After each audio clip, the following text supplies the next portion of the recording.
Everybody, Nigel's been very humble. In the background, he's been keeping me sane.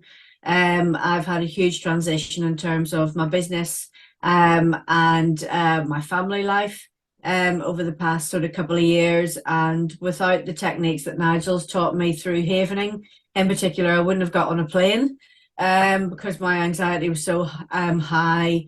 And also with the EFT, I'm now sharing that with my two younger daughters.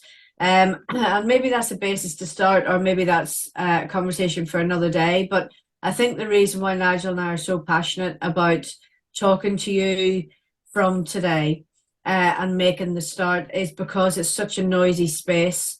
Mental health, and to talk about mental health is very cool, but who's actually helping people help themselves? Through my experience over the past 7 years, have run a mental health technology company, so that it was still very much a tick box, and still not even number three on the agenda of most corporates. So Nigel and I, between us, work with families, we work with high school students, and we work with businesses. But I think the reason we're different is because we're not afraid to talk about why we do what we're doing. And it begins for us both, I guess, with our childhoods. Obviously, we're from the same family, but we have a different lens. Nigel was, you would say, maybe the middle child, I guess. I was the youngest, but only girl. And we have seen many, many things through many different filters. And I think the reason why we're getting together is to speak our truth, be very honest, so that we encourage you to speak yours. And I think we'll begin with the vision of what we want to try and achieve here, Nigel, which is by sharing our stories and our purpose, perhaps we'll get others to do the same, and we can have a community of people who aren't afraid or apologetic to be who they are. So I don't mind sharing where I am at the minute with my daughters. So, as you know, brilliant uncle that you are, they are 11 and almost 15 next week, which is frightening. And they've gone through an awful lot. They've lost both maternal grandparents in the space of a couple of years. They've also dealt with a lockdown. They've also dealt with the fear of war.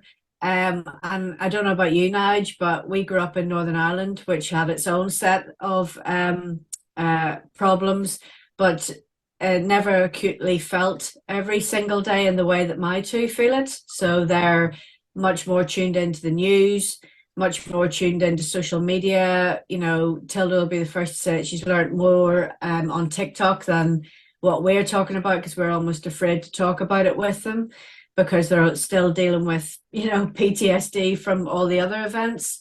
But obviously with us growing up in Northern Ireland, the parallels are there with trying to be educated and trying to be young in an unsettled environment. And I don't know if you want to break into that one.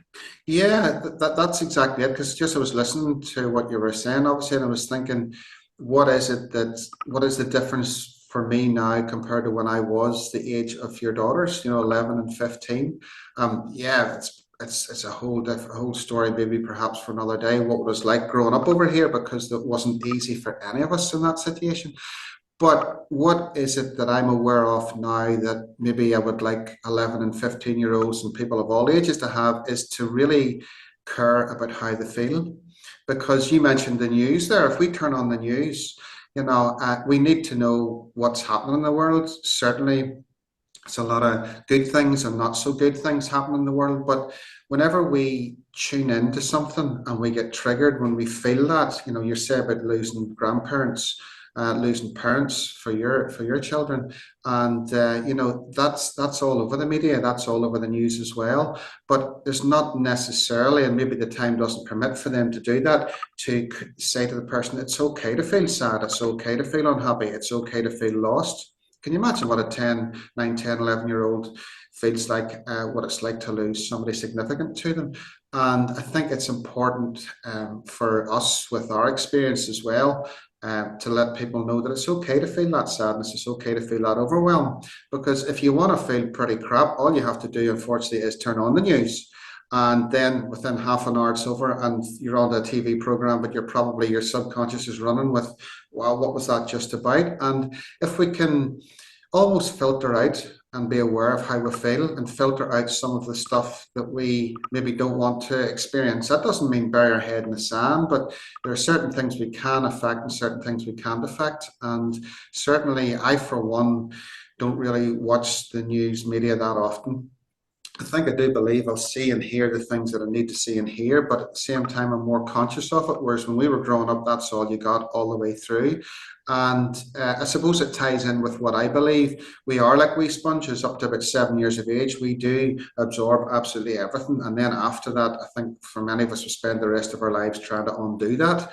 So if we pay more attention to how we want to feel, that's a start. That's a start. But also on the other side of that, acknowledging if we don't feel so good, if we don't feel happy all the time, that's not the real world either. There's always going to be contrast. But for children and young people, as you've mentioned, your children, to know that it's okay to maybe not feel so good, and instead of burying it down, instead of pushing it down deeper, talk it out, and that's one thing I do know is, as my sister, you do encourage that, and you're wearing, I think parents wear an awful lot more hats than people like me who haven't had children, but it's that encouragement, and it's no surprise that you're wanting to go down this road of adding this string to your bow where you want to help children. So yeah, I think at the end of the day, how do we want to feel is so, so important, because if we want to feel good, you might put on music, you might dance around the kitchen.